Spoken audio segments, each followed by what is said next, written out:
And welcome to this meeting of Council.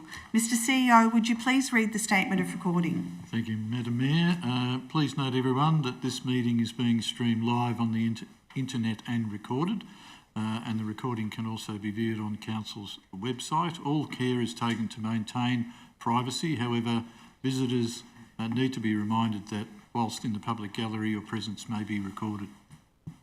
Thank you, Mr CEO. I now call upon Janet Thomas from TLC Church to read the opening prayer. For those that would like to, please stand.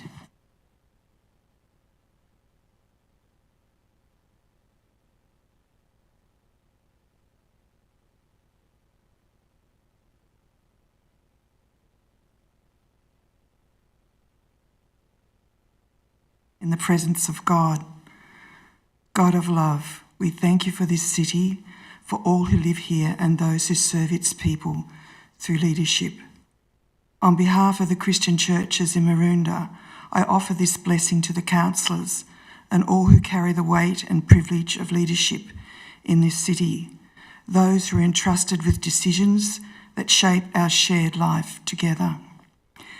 May you be blessed with wisdom to govern with insight, compassion and fairness.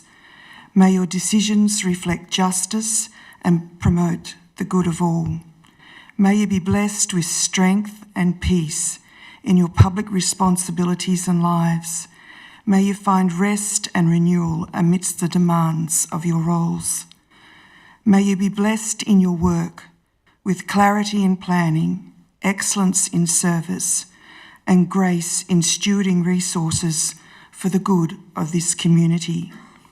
May you be blessed with open doors in partnerships and collaborations so that shared visions may bring growth and flourishing to Maroondah for all. May you be blessed with unity in the midst of diverse views and lively debate. May your working together be marked by respect, courage and hope. And may your leadership reflect the deep care and love of God for all people who call Maroondah their community and their home. In his name we pray. Amen.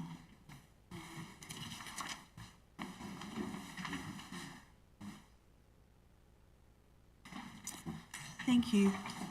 As councillors of Maroondah Council, we are committed to working together in the best interests of the people within our municipality and to discharging our responsibilities to the best of our skill and judgment.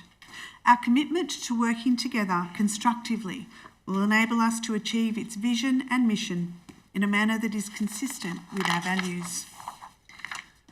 Maroondah City Council, in the spirit of reconciliation, acknowledges the Wurundjeri people of the Kulin Nation as the traditional custodians of the lands on which we're gathered. Lands where Indigenous Australians have performed age-old ceremonies, and we pay our respects to their elders, past, present and emerging. Maroondah City Council acknowledges the King's birthday, which was held on Monday the 9th of June 2025. We also wish to acknowledge NAIDOC Week 2025, which will be observed between the 6th to the 13th of July. The theme this year is the next generation, strength, vision and legacy. Council also wishes to acknowledge the 40-year anniversary of Ringwood U3A. Ringwood U3A was one of the first U3As in Australia and offers a range of physical and educational activities to people over 45 who have retired or are semi-retired. All of their classes contribute to the overall well-being of participants, so congratulations to Ringwood U3A on this significant milestone. Mr CEO, are there any apologies? None this evening, Madam Mayor. Does any councillor or officer wish to declare an interest in any item on tonight's agenda? Yes, and what item, please? 7.1. Thank you. I have to turn the page with this Do I have a motion, please, confirming the minutes of the ordinary council meeting held on Monday, the 26th of May, 2025? Thank you, Councillor Jones. And a seconder? Thank you, Councillor McDonald. Is there any discussion? If not, I will put the motion. All those in favour? The motion is carried. Mr CEO, are there any public questions this evening? Madam Mayor, we have 2 public questions this evening. In both cases, the questioners have asked not to have their names recorded, but we do have those names, so they're not entirely anonymous. The first one is from a resident from Belmont Road East in Croydon. For ratepayers that fall outside the categories of Indigenous, LGBT and climate and immigration supporters, what value does the rates payment provide other than rubbish pickup services? CFO Rocker will answer. Thank you, Mr CEO. Council rates go far beyond waste collection, for which there is a service charge. Rates go towards supporting over 120 services and facilities used by a range of people within or external to the Maroondah community. This includes parks and playgrounds, libraries, local roads and footpaths, community safety and sports facilities. All whilst we maintain over $2.2 billion worth in assets that all require extensive renewal expenditure to help ensure they stay intact and deliver on their purpose. Whether someone uses the library, plays a sport, drives on a local road or visits a park, rates play an integral part in contributing to the livability, safety and amenity of the whole community and not one specific group. And the second question is as follows. What is the education plan for Maroondah given the strain on our local school? With many primary and secondary schools at or near capacity, our growing population exacerbates these issues. Issues such as overcrowding demonstrate that larger schools do not adequately, I'm not quite sure that says something, to better educational environments. These conditions hinder student wellbeing and academic success. Retaining and rezoning the Croydon South site for educational use could alleviate pressure on existing schools and address the rising demand for quality facilities. Can you provide details on the Maroondah's education plan that addresses these challenges? Director Foe will provide a response. Thank you, and through you, Madam Mayor. Victoria's Education Department and the Minister for Education, Ben Carroll, are the parties responsible for the strategic planning of schools and the needs of students in Maroondah. Thank you, Director Foe. Councillors will now proceed to the officers' reports, commencing with the Chief Financial Officer with item 1, attendance reports. Thank you, Madam Mayor. This item provides councillors with an opportunity to update the community on council activities undertaken since the last ordinary council meeting on the 26th of May 2025. Thank you, CFO Rocker. I'll start, and on the 13th of June I continued our advocacy asking the state government to pause the mandatory introduction of glass bins by July 2027 to further investigate the opportunity to expand our hugely successful container deposit scheme and saving our community over $20 million over the next 10 years. So the initial scheme was mandated before the container deposit scheme was introduced, and as Queensland and South Australia have done, introducing wine and spirit bottles would have the same benefit from a circularity perspective. And at Alga last week, we also raised this with a motion unanimously supported to develop a nationally consistent deposit scheme to harmonise regulations and refund values across Australia, creating a uniform approach to container recycling and to ensure that container deposit schemes include all glass and beverage containers. Inspiration comes in different guises, and Stroke Accord delivers this in spades. For those not aware, Stroke Accord is our aphasia choir, people who have experienced a stroke predominantly on the left side of their brain, which often takes away their ability to speak, but not to sing. And on Saturday, I was privileged to go around the world in song with them and to hear the journey of 2 of their members in particular, to Ruth and Marie. So thank you to Martin, to Wendy, to Barry, to Brian, and the entire choir for an incredibly uplifting performance. I hope later, maybe in a little bit, we'll be able to share one of the snippets from one of those survivors and just their journey and the journey that life has taken them as they've gone from or previous to a stroke and now since their stroke. And just to see their life thoughts is quite inspirational. So I really thank Stroke Accord for having me with them on Saturday. And just a big shout out, yesterday I attended the memorial service for one of our oldest residents, Mick Dexter. Mick has been amazing to our community with the donation from him and Liz, his wife, of Dexter's Bush. So as they have developed since 1956, an amazing, what is now significant bushland, actually listed for Victoria, that has been put across into council, and they are so proud of the way our bushland team have been caring for it. So it was an honour to go yesterday to his memorial with his family and just to hear just so much more about a remarkable man. And with that, I will table the rest of my report. I'll go to the Deputy Mayor, Councillor Hancock. Thank you, Madam Mayor. Yes, it was indeed a busy month as we just added up our attendances, but I would like to speak to a couple of things. On the 16th of June, I went to the Croydon Library, where I proudly, as also chair of Your Library Limited, our group of libraries, to hear the Minister for Local Government, Nick Stakos, give us $1 million. Straight out of the Living Libraries Infrastructure Program, of which the total pool is only $4 million. So I think we did very, very well. So this will bring a much added extras to our library as it's built down at the Cultural Hub and Croydon Wellbeing Precinct, and I look forward to watching that come along, and we're hoping it to be completed in 2027. So watch this space. On the 23rd of June, I got to shake not just one hand, but two hands of two people who turned 100 years old. Down at Maroondah Gardens Care Community, and give them a letter under seal for reaching 100 years. Two lovely, lovely ladies who really enjoyed the ceremony, the flowers, their family being there. So it meant a lot that Maroondah Council had come to do that to them. So it was very much my honour to represent the Mayor doing that.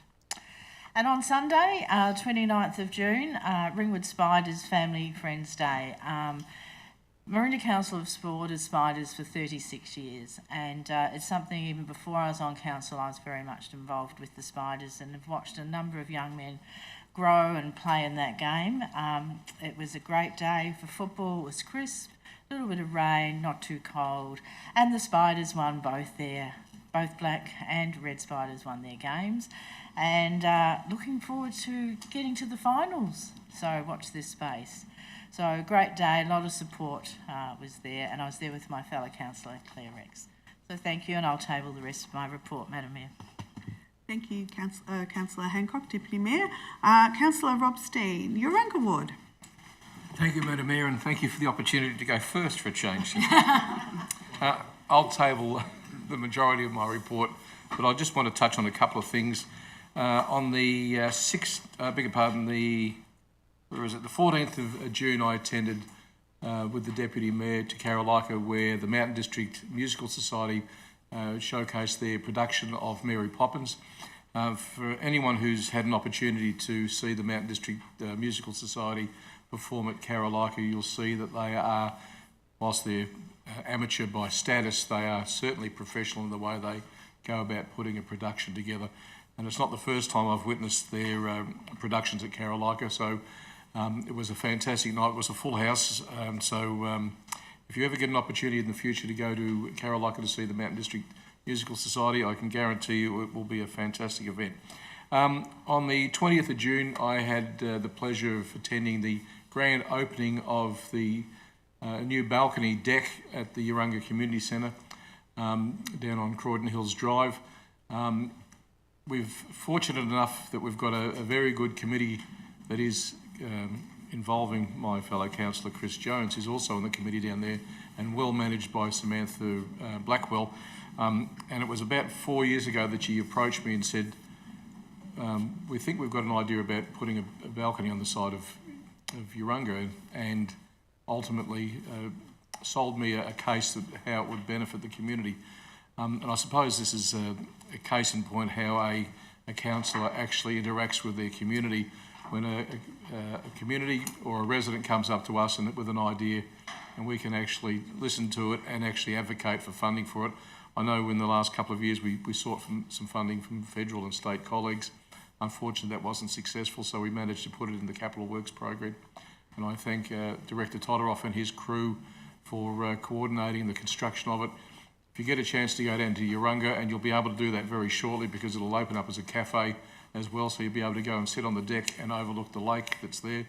And so a good opportunity for the community to actually learn more about what Urunga offers in relation to services and opportunities. And I know that there was a wedding down there straight after it was open, so there's all sorts of things that can happen down at our community centres, and I'm very proud of being a small piece in that cog to have actually got it done. So well done to everybody involved, and of course it'll last the community for generations to come. So it was a good event. And on that, Madam Mayor, I'll table the rest of my report. Thank you. Thank you, Councillor Steen. Councillor Daniela Hetheridge, Wicklow. Thank you, Madam Mayor. It has been another busy month and a real pleasure to visit so many of our wonderful local businesses, attend another citizenship ceremony and meet Jeff and Scott from the Eastern United Soccer Club. On the 19th of June, I joined council officers in speaking with residents about their ideas for Croydon Main Street Revitalisation Project. We set up a stand to engage directly with the community, and it was fantastic to hear so many thoughtful suggestions and insights. Earlier in the month, on the 10th of June, I had the pleasure of meeting with Rosie Bishop and Ray Clark, the President and Vice President of U3A Croydon. U3A is a remarkable volunteer-led organisation offering around 110 courses and activities to over 1,000 members. Their programs help people stay active, keep learning, connect with others, and above all, have fun. From computer skills to music, dancing, craft, Tai Chi, card games, literature and French, there's truly something for everyone. A big thank you and congratulations to the 95 volunteers who make this all possible and contribute so much to our community. We look forward to continuing to support their good work. And you know, it's been a good month when 3 separate residents take the time to reach out and thank council for the work they've done. So I want to pass my appreciation on to our dedicated council staff for all of your efforts in support and making these positive impacts possible. Thank you, and I will table the rest of my report. Thank you, Councillor Hetheridge. Councillor Paul McDonald, Torella. Madam Mayor and councillors, I'll table the majority of my report. I'll speak about one item. I had the pleasure to represent council at the official Victorian Police Honours Awards and presentation at the Leedale Lakes Conference Centre on June the 3rd. And I was able to meet the Assistant Commissioner, Russell Barrett, and Divisional Commissioner, Steve White. And these awards are the awards for the, I think it's the Eastern Region Divisional 2 Awards for Victoria. And the service awards encompass bravery, service to the community and teamwork. And it was quite interesting to see some of these amazing police officers being acknowledged by their command. And you sort of sit back and you really don't realise. You hear the negative things in the newspapers, right? But the work that goes on for years behind the scenes to, it goes with that comprehension because we don't hear about it. They're quietly going about their business, protecting and serving our community. They do a great job. So it was a privilege for me to be there to witness these officers get their awards. And one special award was a bit close to home. Warren and Di Gilbert. Di, for those who don't know, worked for council for many, many years. One of our ex-staff, she's retired. And it was her birthday actually that day. I'm not going to say how old, but it was wonderful to see their daughter pick up an award, you know, for being a totally professional at her job. So she picked up accommodation, which was fantastic. But you know, I did it last year as well, and you know, I look forward to it. But I'd suggest if any councillor gets a job, gets an opportunity to go along and have a look at it, it's well worth doing. So, and I feel quite at home here tonight and safe with two of my colleagues that are ex-police officers. Well done. I'll table the rest of my report, Madam Mayor, councillors. Thank you, Councillor McDonald. Councillor Nathaniel Henderson McAlpin. Thank you, Madam Mayor. It's good to be back after a little bit of time away on the honeymoon. I will speak to two separate events that I've attended since the last meeting I was a part of. On the 8th of May, I was fortunate enough to go along to Jen's biggest evening event, supporting Cancer Council. The event hosted at the Ringwood RSL had over 120 people for dinner and raised over $10,000. Councillor Claire Rex and myself sat on a table with three representatives from Bendigo Community Bank. We had a great opportunity to sit down and talk to them about what they've been doing within our community. Congrats to Jen and everyone involved. The event was fantastic. The amount you raise each year keeps growing, and I look forward to attending again next year. Saturday, 21st of June, myself and my ragtag team of 10 attended the Burnt Bridge Tennis Club Trivia Night at Ringwood Bowls Club, another great community event. Money being raised in many ways from for the club, from over 200 people in attendance and many tennis club members working well together to make sure the event ran smoothly. Although my team didn't take home the win, and by the end, I don't even think we were close, this was another great display of how well this local community-based tennis club always makes you feel welcome, involved, and has everyone involved in their activities. If you have ever thought about signing up to play tennis, or you even just want to go and have a hit, and you're local to the Burnt Bridge area, I suggest reaching out to Tom or anyone from the team of the tennis club, as they're a fantastic group of people to play sport with and get to know. And with that, Madam Mayor, I'll table the rest of my report. Thank you, Councillor Henderson. Councillor Claire Rex, Jubilee.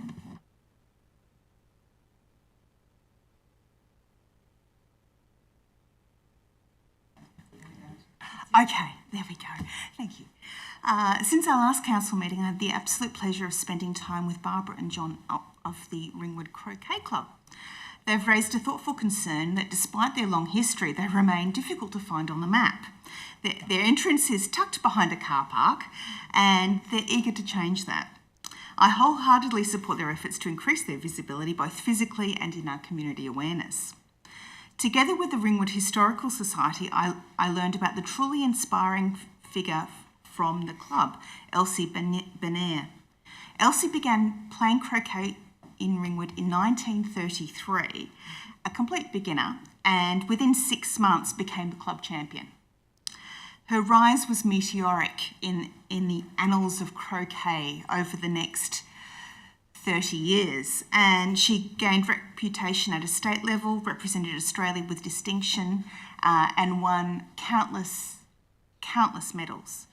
Her legacy lives on today. She was inducted into the Australian Croquet Hall of Fame in 2023, and her granddaughter, Dr. Sue Summers, has lovingly captured her story in a biography that I was very privileged to read.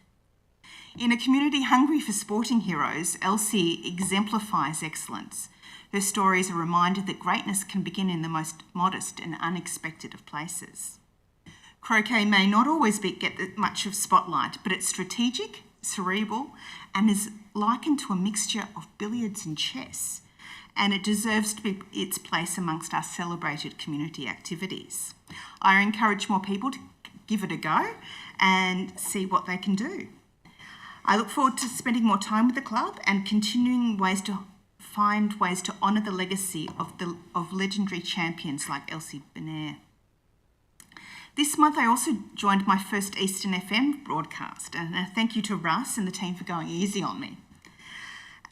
Also, like as Councillor Hancock mentioned, a big shout out to the Ringwood Spiders All Abilities Football Club and also the Ringwood Redbacks Football Club, as I spent Saturday and Sunday at Jubilee Park with them on the weekends for the President's Lunch and the Spiders Family and Friends Day. Sunday, of course, is always special, with both red and black teams winning at the Spiders. Their joy in playing footy and the incredible support structures around their players and the families are nothing short of inspiring. If anyone needs a feel-good moment, Jubilee Park on a Sunday morning is the place to be. And I table the rest of my report. Yeah, thank you, Councillor Rex. Councillor Catherine Gordon, Bungaluk. Thank you, Madam Mayor. This month's been a busy month, as it seems to have been for all my fellow councillors. I attended the Maroondah Rotary Club Gala this month, which was a wonderful opportunity to celebrate the outstanding contributions of the Maroondah Rotary Club and what they do within our community. This year's gala was focused on raising funds for two important initiatives for Eastern Health: the purchase of a biplan angiogram to enhance patient care for stroke victims, and the introduction of 3D or VR goggles for our younger paediatric unit and for the younger patients that come through the hospital. This was to reduce the trauma and stress in children undergoing medical treatments. And as a mum of a child who needs these kinds of services, I can personally attest to the enormous benefit that they bring to young people and their families. And what a pleasure it was to connect with the attendees and acknowledge the Rotary Club's tireless efforts for support of the vital local services. The staff milestones this month, I also attended with fellow councillors in celebration and recognition of the dedication and service of our team members who have reached significant years of service milestones. This was a valuable opportunity to show appreciation for their commitment, reflect on their contributions to our organisation and community, and celebrate their achievements alongside their colleagues. Reconciliation Week was another one that I had the pleasure of attending. As part of the Reconciliation Week, I attended the community event held here at Eastland. The gathering provided a meaningful space for reflection, learning and connection with local community members and our traditional owners. It was encouraging to see such a strong support for advocating for reconciliation, and I valued the chance to engage with the participants and deepen our shared commitment to a more inclusive future. And with that, Madam Mayor, I'll table the rest of my report. Thank you, Councillor Gordon. Councillor Chris Jones, Bargenong.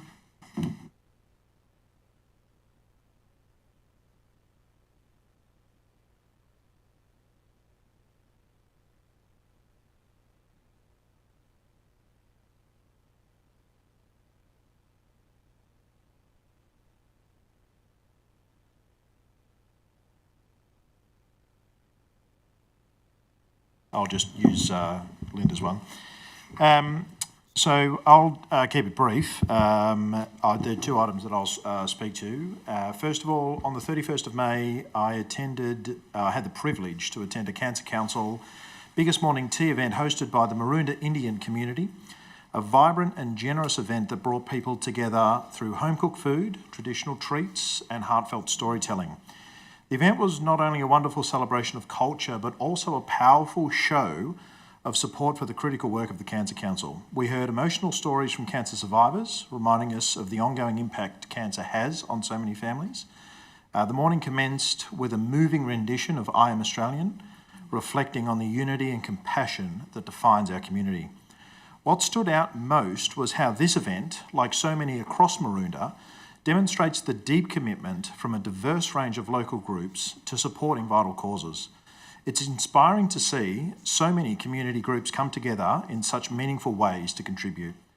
Many thanks to the Maroondah Indian community for everything that they did for that morning and making the morning such a success. In addition to that, and also with the remarks from Councillor Gordon, I also attended the Maroondah Rotary event.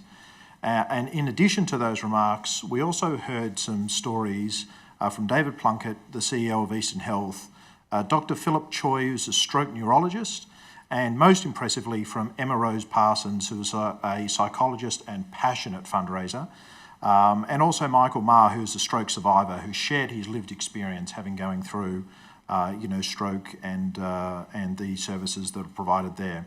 So again, similar to the work in the biggest morning tea with the Maroondah Indian community, it was a powerful reminder of the importance of community and in particular innovation to healthcare and the life-changing impact that local fundraising can have. And I would encourage the community to dig deep where they can but also to support these causes as they go forward. So many thanks to Maroondah Rotary for all their efforts in putting this night together, and also to their sponsors and attendees for their support to these important initiatives. And with that, Madam Mayor, I'll table the rest of my report. Thank you. Thank you, Councillor Jones. Councillors, are there any questions? If not, I seek a motion to adopt the recommendation. Do I have a mover, please? Thank you, Councillor McDonald. And a seconder, please. Thank you, Councillor Rex. Does anyone wish to speak to the motion? If not, I will put the motion. All those in favour? The motion is carried. Item 2 is the reports of councillor briefings. Mr CFO. Thank you, Madam Mayor. This item is to provide a public record of the council briefings held on the 26th of May and 2nd of June 2025. Thank you. Councillors, are there any questions? If not, I seek a mover to adopt the recommendation, please. Thank you, Councillor Henderson. And a seconder, please. Thank you, Councillor Jones. Does any councillor wish to speak to the motion? If not, I will put the motion. All those in favour? The motion is carried. Item 3, councillor representation reports. Thanks, Madam Mayor. By reporting on the minutes from council advisory committees, it helps to foster effective governance and transparency. This report contains the minutes from council's advisory committees, and the recommendation can be found on page 9 of the agenda pack. Thank you. Councillors, are there any questions? If not, I seek a motion to adopt the recommendation. Could I have a mover, please? Thank you, Councillor Rex. Seconded, Councillor Jones. Councillors, does anyone wish to speak to this? I would just like to... Sorry, did you want to speak to it? Councillor Jones, certainly. Yep, thank you, Madam Mayor. So, yes, we held the Environment Advisory Committee meeting on the 20th of May, and we spoke about, or had engagement. I actually didn't know this coming into this meeting, but apparently Maroondah has some properties that have septic tanks installed on, and there is a whole health management aspect around that. You know, there are still some rural parts of Maroondah, if I was to sort of describe it like that, and it was fascinating to hear the processes the council go through in order to ensure that they're safe for the owners, but also safe for the environment in which they live in. So it was great to get some engagement around how can council improve and, you know, other things to consider. So that was good. But then also we've got our climate change plan that's due for renewal. And it was a great opportunity for the attendees of that committee to be able to understand the responsibilities the council has from various acts of parliament to for us to consider and operate, and also get their input around how can we best represent and focus on the areas that are important. So it certainly is a worthwhile committee, and yeah, it was a great discussion. I thank the attendees for attending. So yeah, happy to move and have that minuted. Thank you. Thank you, Councillor Jones. I would just speak to the Arts Advisory. It was actually just a pleasure. We had 2 very big consultation pieces, as you will note in the minutes that are attached, around our public art policy review and also around our collection policy review. 2 really big things from an arts perspective. And it was fantastic to have the feedback that we received from our members, because they are all creatives in their own right. And all very experienced in different ways within the industry. So lots and lots of suggestions. And I think when you look at some of them, one in particular that stood out as coming through in all of it was around the digital access to our collections and what we can do, because that just makes it so much more available to our community when it is digitalised. So how we do that, what we do with it, was a really big discussion point from that perspective. So and with that, I certainly commend the motion to my fellow councillors. Does any other councillor wish to speak to the motion? If not, I'm going to put the motion. All those in favour? The motion is carried. Item 4 is the Model Councillor Code of Conduct Internal Resolution Procedure. Thanks, Madam Mayor. This item is to seek Council's formal adoption of the Model Council Code of Conduct Internal Resolution Procedure in accordance with the Local Government Act and Regulation 12A of the Local Government Regulations. This procedure forms part of Council's statutory governance framework and outlines a transparent approach to resolving alleged breaches of the model code of conduct between councillors. It is designed to encourage informal resolution where possible, starting with direct discussions, then conciliation, and only progressing to internal arbitration if necessary. The aim is to promote a respectful, accountable and collegial environment.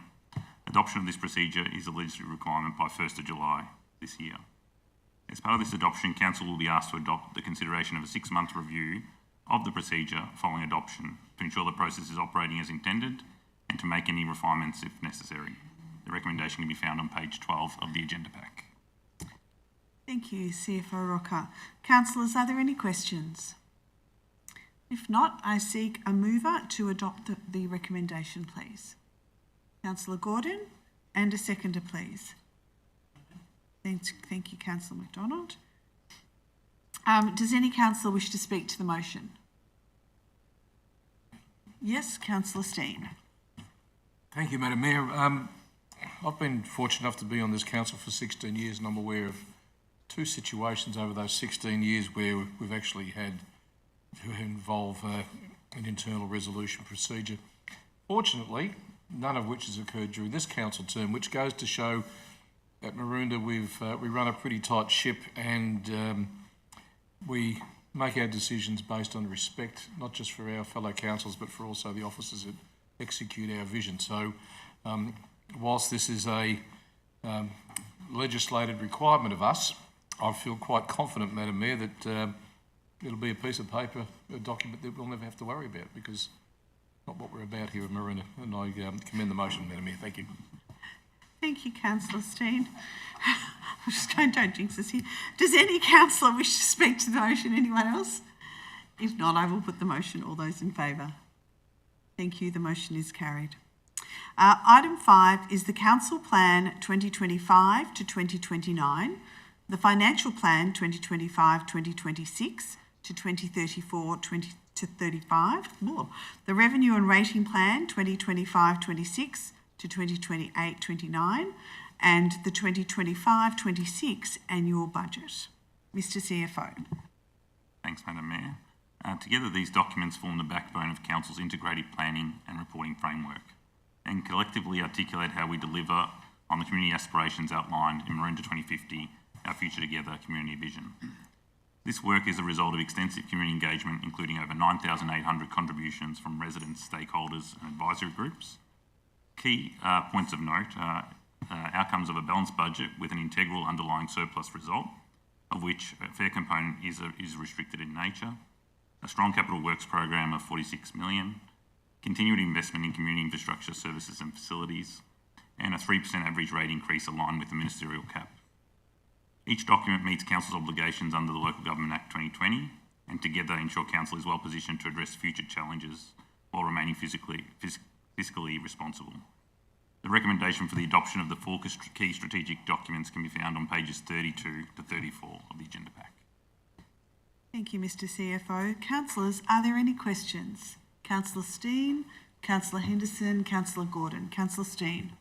Actually, thank you, Madam Mayor, and I apologise to my colleague, Councillor Henderson, who was going to precede me. So, sorry, and that's my fault, not yours. So I apologise to you, Nate.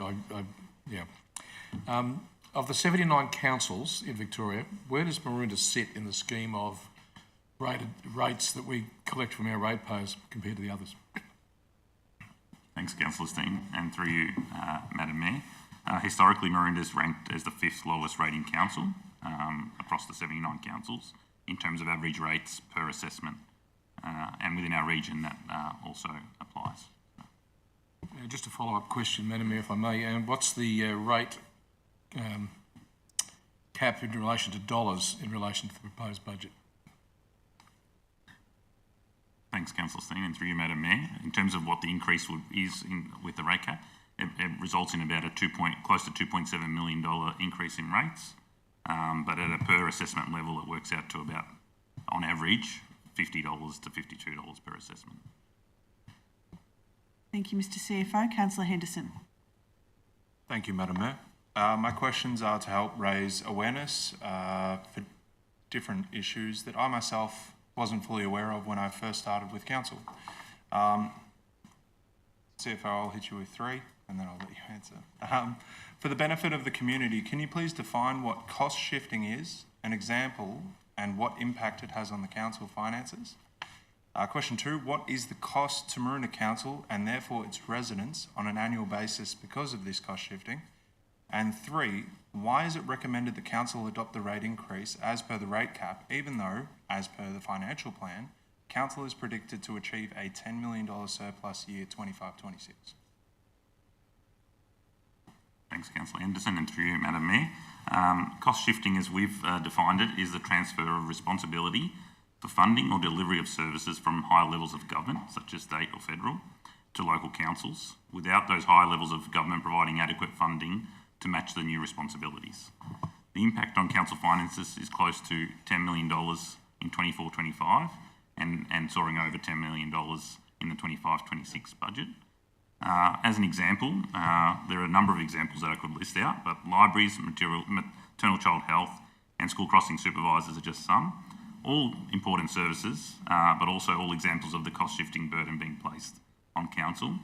In some instances where there was 50-50 cost share, which has become more like 70-30, and in some instances closer to 100%. And the impact is that 10 mil that could otherwise be spent on other services or benefits to the community. You had another follow-up question, which was the impact of why we're targeting an underlying result. I believe he answered the second question as part of the first one. So the third one, why is it recommended? Yeah, I guess in terms of critical ratios for local government sector, especially at the moment, would be maintaining a level of underlying surplus, which we deemed good financial management. I guess the surplus helps ensure all restricted components that council faces that have to be delivered each and every year are delivered and can be maintained through that underlying result. That includes repayment of borrowings, that includes public open space commitments, all of which form a majority part of the underlying result.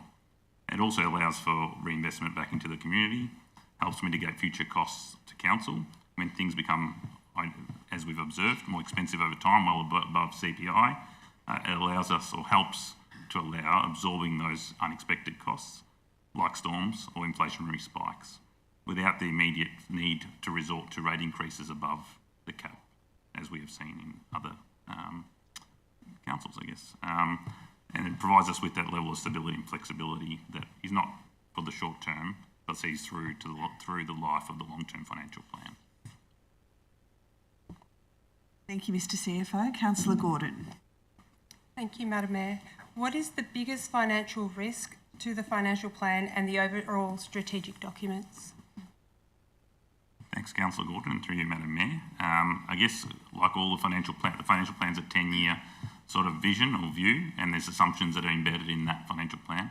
The biggest risk is that our ability to crystal ball beyond 3 or 4 years is always a high, as we saw a few years ago, there's a high unpredictability in terms of the ability to drive on those outcomes, and hence your ability to respond through targeted surpluses is important. So that the highest risk is costs that are well beyond inflationary CPI levels, that we're then restricted in terms of our ability to generate revenue, which means council has to find other avenues to deliver the current service program that we've got in our council plan. Thank you, Mr CFO. Is that yes? Councillors, are there any further questions? If not, I seek a motion to adopt the recommendation. Councillor Steen, and I seek a seconder, Councillor Hancock. Does any councillor wish to speak to the motion? Councillor Steen. Thank you, Madam Mayor. I'm proud to be able to move the very important 4 documents to our community. We've been a sustainable council for many years, and the reason for that is we go through a rigorous process to make sure that we squeeze every dollar out and get the best bang for buck for our community. As an entrepreneurial council, I think we do it better than most, where we try to generate revenue not from our ratepayers. We understand that cost of living pressures are significant for a lot of people in our community, which is why we're very entrepreneurial in trying to generate revenues from other sources. and we do that better than most. Not to rest on our laurels, and we'll continue to do so, but it's a budget that is continuing to provide our services for over 120 services for our community.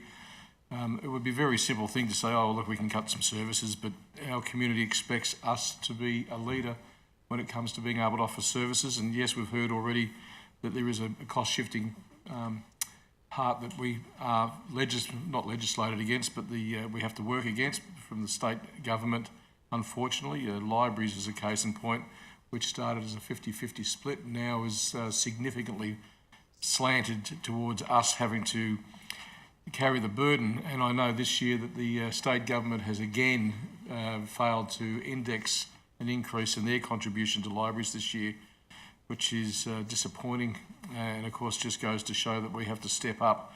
We're not a council that shrugs our responsibilities to the community.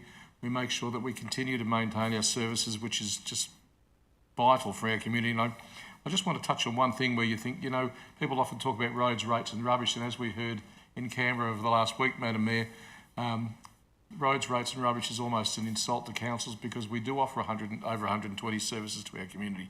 So it's more than roads, rates and rubbish, a lot more.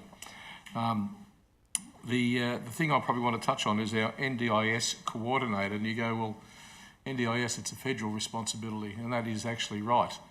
But it's a minefield, and I'm sure my colleague over on the other side of the chamber will attest that it's a nightmare for people to actually be able to navigate that process. And so we have a coordinator.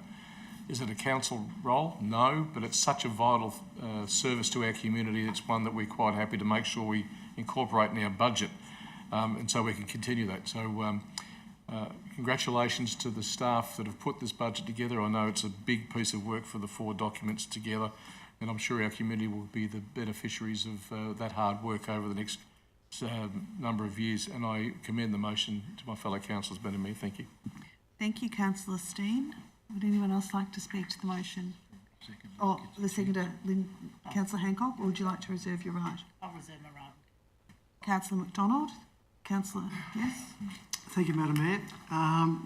This document, this plan, is probably one of the most important plans that council as a business has put together. It's been a lot of hard work, a lot of experience over years and years of all sorts of dramas, and it's incredible. You think what we've been on, the journey we've been on to get here. GFC, right? How quickly we forget what's happened to the world, right? COVID, people are starting to forget about COVID, the financial pressures it put on families and the community. Inflation, cost of living today, voila. And of course, state government cost shifting to council. Not just this council, but all of local government. And where I've been recently, it came across loud and clear, about cost shifting. But the document is a sound document. It's a document that we need to approve, councillors, to move forward. And so I will say that I totally support the motion, and I encourage my fellow councillors to vote for it, support it. I'll leave it at that, Madam Mayor. Thank you, Councillor McDonald. Was anyone else wanting to speak to the motion, please? It's Councillor Jones. Sorry, I missed. Yep, thank you, Madam Mayor. So a few points. I won't repeat what has already been said, but this is an important time for this council at this moment, not only at the start of this term, but at this particular part of the year.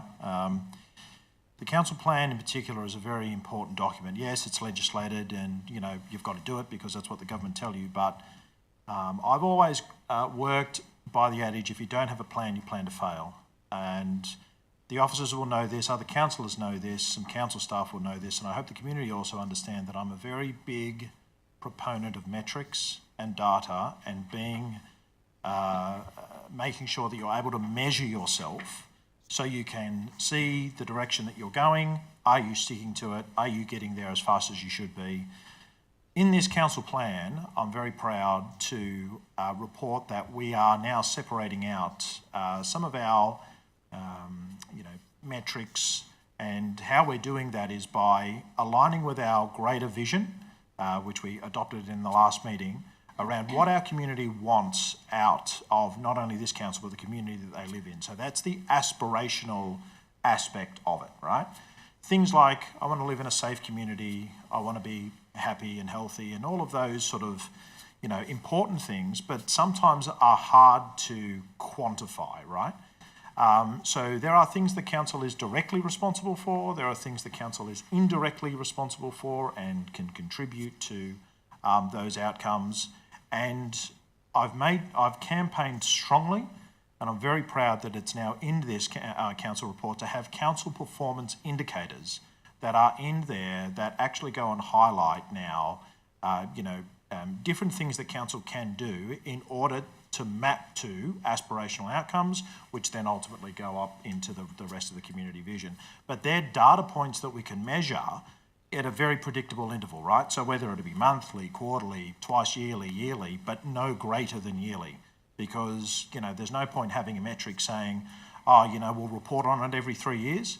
Well, what happens if you took a metric in 2018 and then went and reported on it in 2021? Of course, the world changed during that time, and you don't know if you're going that well or not. So I'm very, very satisfied and pleased to see within this council plan this new structure.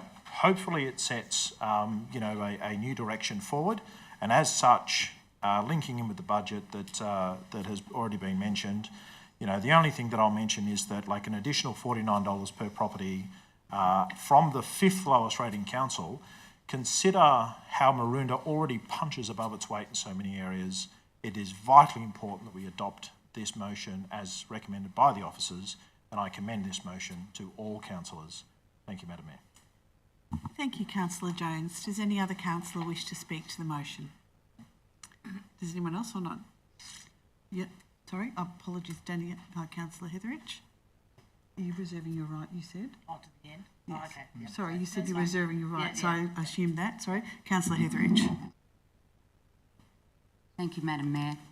I want to begin by commending the CEO and our dedicated council officers on their work in preparing this budget. I acknowledge the many hours of effort that go into this process, particularly in the current environment of escalating costs and continued cost shifting from state government. Despite these challenges, the team has delivered a $17.61 million surplus, which is no small feat. However, this surplus does come with a 3% rate rise. We're in the midst of a cost of living crisis. Over recent months, I have visited all 3 emergency relief organisations in my ward: Helping Hands, Hope City Mission and Maroondah Community Assist. The message is clear and consistent. Demand for assistance has doubled over the past 12 to 18 months. People in our community are doing it tough. Now, with the introduction of the new Emergency Service and Volunteer Fund levy from July the 1st, in addition to ongoing pressures such as land tax and rising living expenses, I genuinely worry about how people will cope. Given these circumstances, I cannot in good conscience support a rate rise at this time. As a council, our primary duty is to serve and support our community, especially when they are most in need. I believe we should do everything in our power to reduce the financial burden on residents. I would like to see a 12-month rate freeze. I understand that may not be achievable at this stage, but then I urge a significant reduction in the proposed increase. I have full confidence in the capability and experience of our CEO and council officers. I believe that together we can identify efficiencies, reduce waste and push back against the cost shifting by state government, allowing us to deliver a responsible budget without placing further strain on our community. Thank you. Thank you, Councillor Hetheridge. Would anyone else like to speak to the motion? Councillor Rex. I also wish to begin by acknowledging the strength of this budget. It demonstrates thoughtful planning within tight constraints and shows commendable prudence in how to manage the community's resources. We can't ignore the funding pressures we face. State contributions for local shared services like road maintenance, level crossing supervision and libraries are drying up faster than a litre of water in the Simpson Desert. Government grants are dissipating. Inflation has eaten into our purchasing power, pushing costs beyond what we'd budgeted, especially in building and construction. Yet these challenges, significant as they are, pale in comparison to what many of our residents are experiencing on a daily basis. Families across Maroondah and Jubilee, my ward, are doing it incredibly tough. Rising costs of energy, housing, groceries, insurance have left most households struggling. Despite official inflation easing, that relief has not reached the average home. People are still working multiple jobs, and some are tragically losing their homes, and many, during this harsh winter, are avoiding using heating at all. When I ran for Jubilee, I promised my ward to support a rate freeze in my first year. That commitment stands. I know that the state rate cap doesn't cover inflation or cost shifting, and that the cost shifting, as Director Rocker has mentioned, has a greater impact than the rate cap itself. But I believe in keeping my word, and keeping your word matters. That's why I don't support adopting the cap increase for this financial year.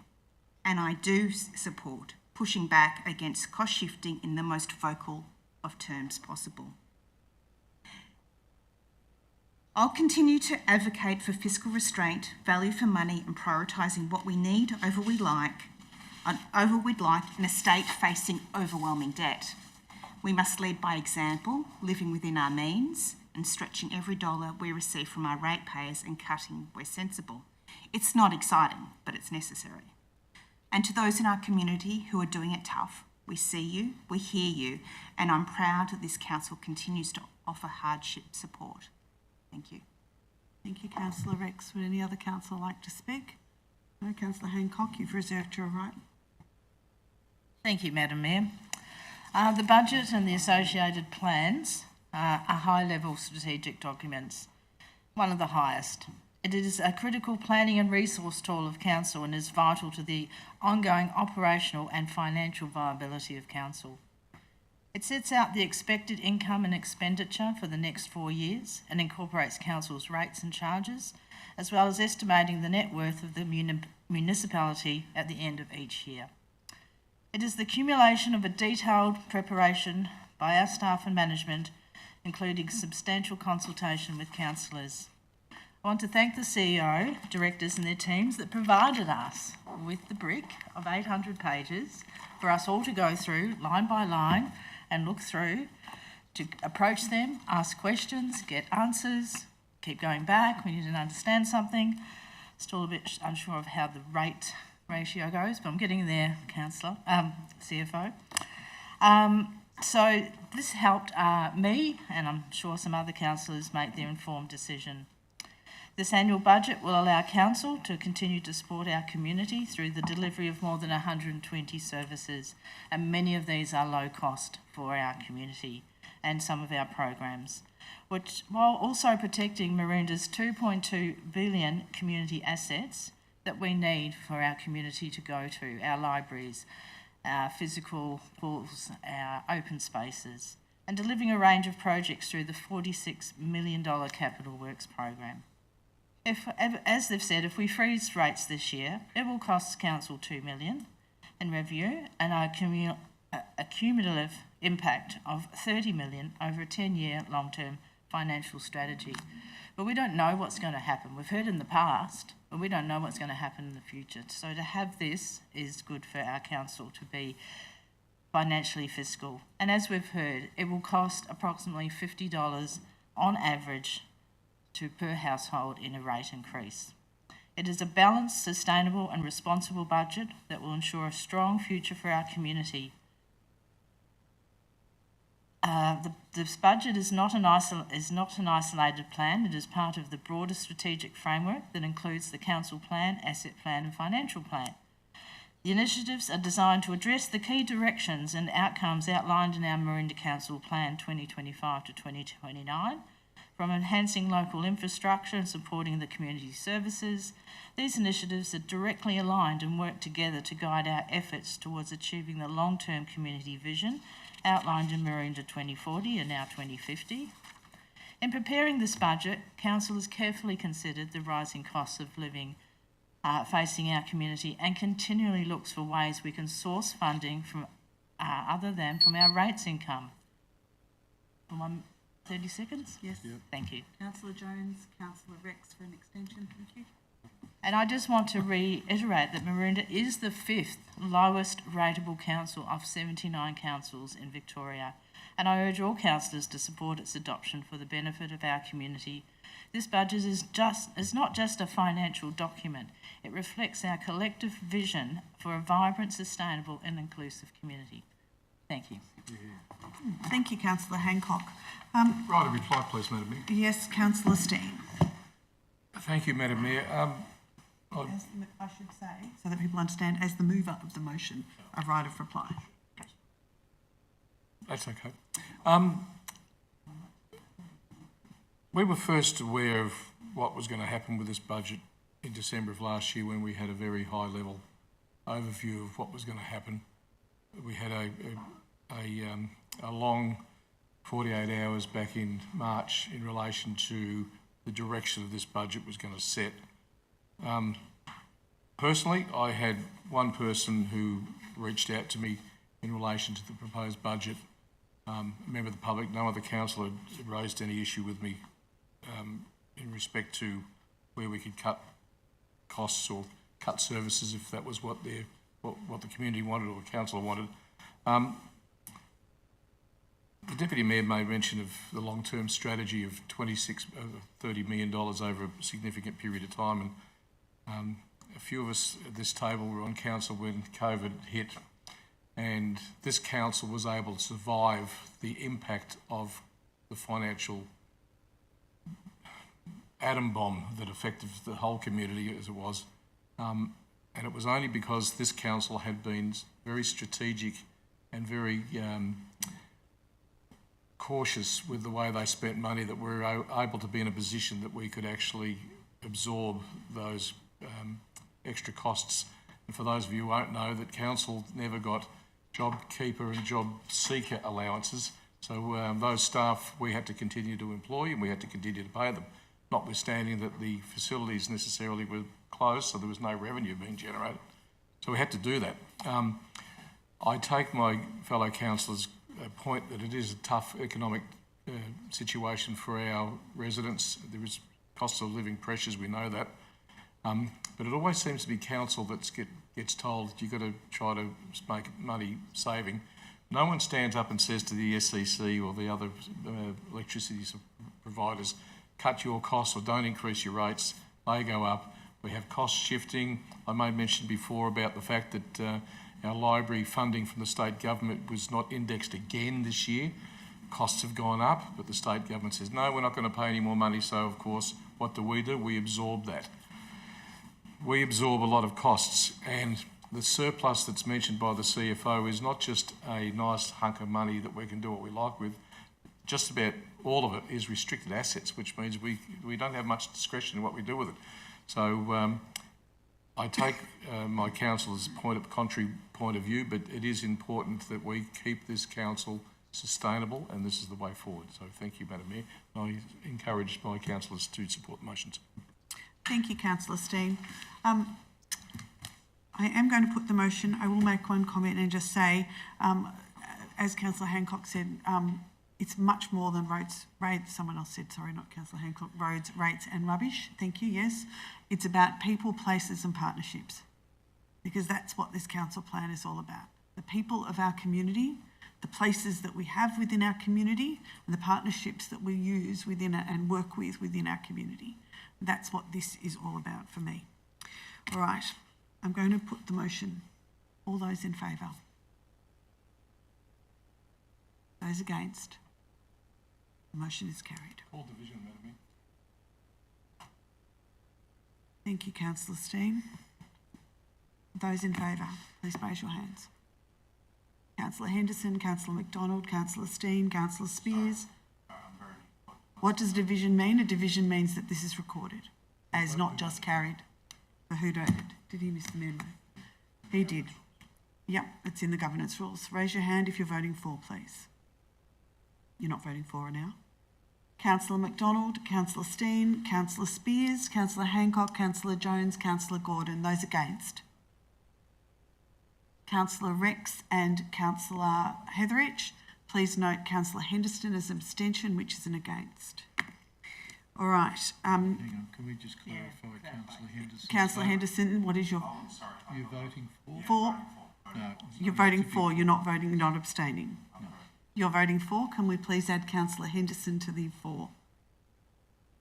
Okay. We all clear? Yes, thank you. The motion is carried.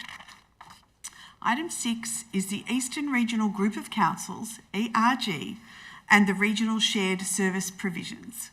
Mr CFO. Thanks, Madam Mayor. This item presents the Eastern Region Group of Councils Strategic Plan 2025 to 2029 for Council's commitment and continued participation. The ERG comprises of 5 member councils, including Maroondah, obviously, and serves as a collaborative platform to address region-wide priorities through advocacy, strategic planning and shared services. The plan has been developed through collaborative workshops in alignment with each council's strategic goals, and Maroondah's own participation ensures communities' needs are strongly represented at a regional level. This shared approach enables stronger advocacy, service innovation and more efficiencies created in the process. The recommendation can be found on page 38 of the agenda pack. Thank you, Mr CFO. Councillors, are there any questions? If not, I seek a motion to adopt the recommendation. Do I have a mover? Councillor Hancock, a seconder, Councillor Rex. Would any councillor like to speak to this motion? Councillor Hancock. Thank you, Madam Mayor. The ERG, Eastern Regional Group of Council, is made up of Maroondah, Knox, Yarra Ranges, Whitehorse and Manningham.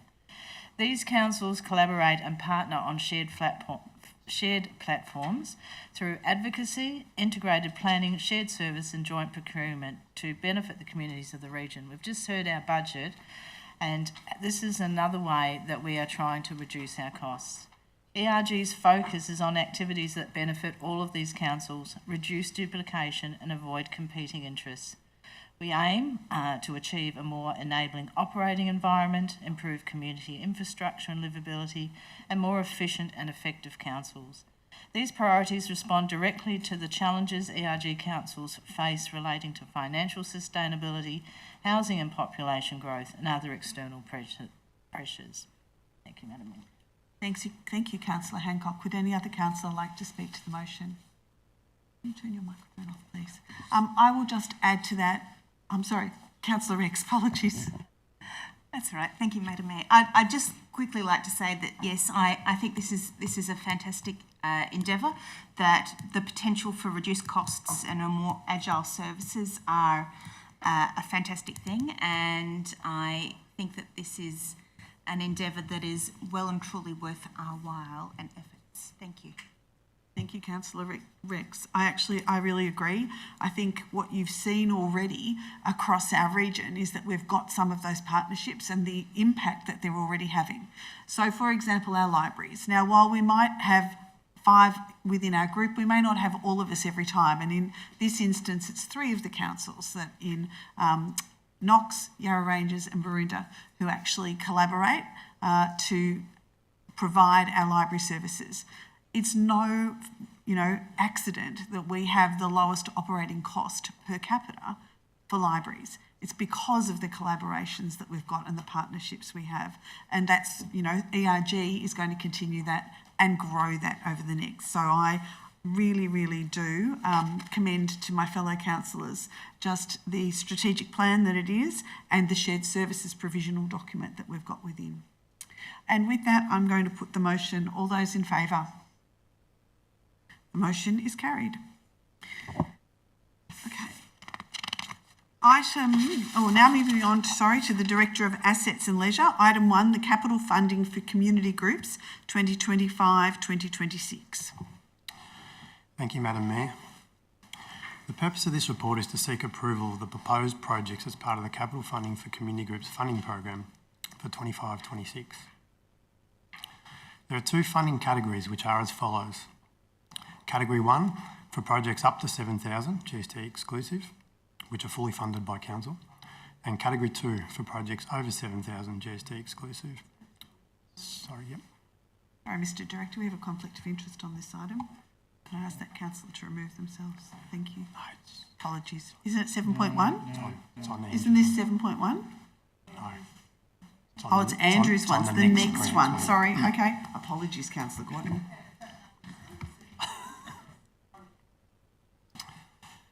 All good.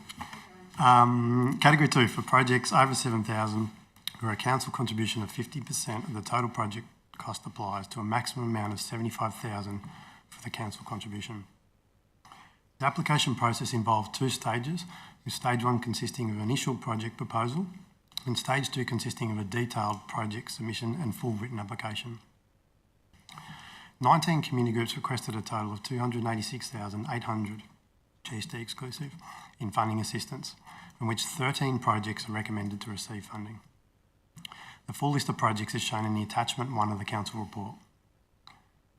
In relation to the 6 projects not recommended for funding in the program, council officers will provide feedback on the applications and work with these organisations in preparation for future funding submissions.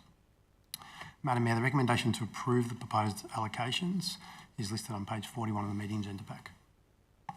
Thank you, Mr. Director. Sorry for that interruption. Councillors, are there any questions? If not, I seek a motion to adopt the recommendation. Could I have a mover, please? Councillor Gordon. And a seconder, please. Councillor Henderson, thank you. Oh dear. All right. Does any councillor wish to speak to the motion? If not, I will put the motion. All those in favour? The motion is carried. Item 2, the Asset Plan 2025 to 2035. Thank you again, Madam Mayor. The purpose of this report is to seek endorsement of the Asset Plan 2025 to 2035. Section 92 of the Local Government Act 2020 mandates council to create and adopt a public-facing 10-year asset plan using deliberative engagement practices by October 31st in the year following a council election. The asset plan is an important part of the council's integrated planning framework and has been prepared based on the outcomes of the community engagement undertaken for Maroondah 2050 and the council plan, and using inputs from council's key asset management plans. The asset plan contains key high-level information on the asset lifecycle, including acquisition, maintenance, operations, renewal, upgrade, expansion and disposal, as well as the high-level projected expenditure needs for the next 10 years. It demonstrates how council's $2.2 billion worth of community assets are managed in a financially sustainable manner, taking account of what is considered reasonable, affordable and achievable. The draft asset plan document was made available for final community feedback between 23rd of April 2025 and 21st of May 2025, during which time no specific submissions relating to the asset plan were received. So, Madam Mayor, the recommendation to approve the asset plan is listed on page 45 of the meeting agenda pack. Thank you, Mr. Director. Councillors, are there any questions? If not, I seek a mover to adopt this recommendation. Councillor Jones, thank you, and a seconder, please. Thank you, Councillor McDonald. Would any councillor like to speak to the motion? Councillor Jones. Thank you, Madam Mayor. Tonight I rise in full support of this motion to endorse the asset plan for 2025 to 2035. Firstly, I want to thank sincerely the council officers and everyone involved in the development of this important document. The asset plan represents the accumulation of thorough analysis, community engagement, strategic foresight. It's evident that a great deal of work has gone into strengthening and expanding this plan, and I commend the team for the detail, clarity and accountability that this now provides. This plan is not just a compliance exercise, it's a demonstration of the leadership that Maroondah continues to show in how we manage, invest in and sustain our public assets. It links clearly to our long-term vision and it speaks to the values we uphold: inclusiveness, sustainability, accountability and responsible financial stewardship. From managing our road networks, footpaths and enhancing community facilities, green spaces and local infrastructure, this plan maps out a balanced, forward-looking approach that reflects what our community needs today and into the future. It's encouraging to see that the feedback from deliberative engagement and targeted outreach, especially to underrepresented groups, has helped shape this final product. We know that good asset management underpins so much of what makes a city livable. Whether it's ensuring our playgrounds are safe, our sporting precincts are accessible, our shared paths are expanded to promote walkability, this plan reinforces that commitment. I'm proud to support this plan that exemplifies not just sound governance, but ambition for what Maroondah can be, let it be said that we do not shy away from complexity. We lead with clarity and purpose. I commend this plan to the Chamber and encourage my fellow councillors to endorse it tonight. Thank you, Madam Mayor. Thank you, Councillor Jones. Would anyone else like to speak to the motion? If not, I will put the motion. Thank you. Those in favour? The motion is carried. Item 3 is the Road Management Plan 2025 to 2029. Thank you again, Madam Mayor. The purpose of this report is to seek endorsement of the Road Management Plan 2025 to 2029, which has been developed pursuant to the Road Management Act 2004 and Road Management General Regulations 2016. Council's Road Management Plan outlines Council's commitment to a safe road and pathway network and details maintenance standards, inspection frequencies and authority or service provider management demarcations. The review process was undertaken in accordance with the Road Management General Regulations 2016 public notice requirements and Council's community engagement policy to ensure that the road management responsibilities, maintenance schedules and safety standards are transparent and aligned with community needs. The draft Road Management Plan document was made available for community feedback between 3rd of April 2025 and 30th of April 2025, during which time no specific submissions were received. So, Madam Mayor, the recommendation to approve the Road Management Plan is listed on page 49 of the meeting agenda pack. Thank you, Mr Director. Councillors, are there any questions? If not, I seek a motion to adopt the recommendation. Could I have a mover, please? Thank you, Councillor Steen. And a seconder, please. Thank you, Councillor Henderson. Does any councillor wish to speak to this motion? Oh, golly. Right. All right. If no, I will put the motion. Those in favour? The motion is carried. Moving on to the Director of Strategy and Development, item 1, the Community Grants Program. I'll go again, shall I? And thank you, Councillor Gordon. Mr Director. Thank you, Madam Mayor. The purpose of this report is to present the recommended financial assistance allocations of the Maroondah Community Grants Funding Program for the 2025-2026 financial year.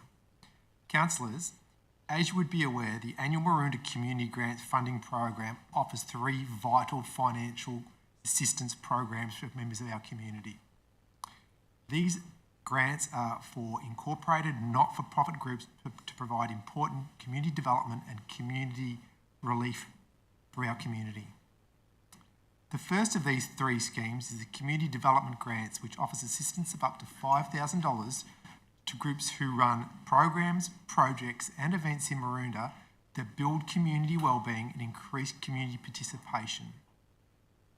The second of these schemes is the Small Equipment Grants of up to $750, which help to cover small but important equipment purchases, printing or administrative costs for the small and not-for-profit community support groups. And the last of these 3 schemes is the Emergency Relief Grants, which offer assistance of up to $7,000 for a range of community groups to deliver and develop vital emergency relief programs such as food and meals, or other services to assist the vulnerable people living in our community, including those experiencing homelessness tonight. Following the assessment process, a total of 81 eligible applications have been recommended for funding by Council across the 3 grant schemes, with a proposed total allocation of $199,937. Madam Mayor, the details of the 81 worthy applications and allocations recommended for funding under Council's Community Development, Small Equipment and Emergency Relief Grant schemes are detailed in the attached report to Council, and the recommendations for Council's consideration can be found on page 52 of the Council papers. Thank you, Mr Director. Councillors, are there any questions? If not, I seek a motion to adopt the recommendation. Could I have a mover, Councillor Hancock, and a seconder, please? Thank you, Councillor Hetheridge. Does any councillor wish to speak to the motion? Councillor Hancock. Thank you, Madam Mayor. I'd just like to say I've seen the results of where these grants go to the many relief organisations, and especially Winter Shelter through the church program of 7 nights a week for our homeless during winter. These are all run by volunteers who are providing meals, sometimes having to put in their own money. So this contribution from the grants certainly supplies that food and much needed relief to those organisations putting in their own time and some of their own money for our community to have food on the table, place to sleep in winter, and many other services that they provide. So I commend this motion. Thank you, Councillor Hancock. Councillor Steen? Thank you, Madam Mayor. I don't want to sound like Captain Obvious here, but $200,000 for these very important grants comes out of the council budget. And without the council budget and the ratepayers' contributions, council would not be in a position to be able to provide those very important grants to those very worthy organisations. I commend the motion, Madam Mayor. Thank you. Thank you, Councillor Steen. Would any other councillor like to speak to the motion? If not, I will put the motion. All those in favour? The motion is carried. Thank you. If we could get... Just pause one moment.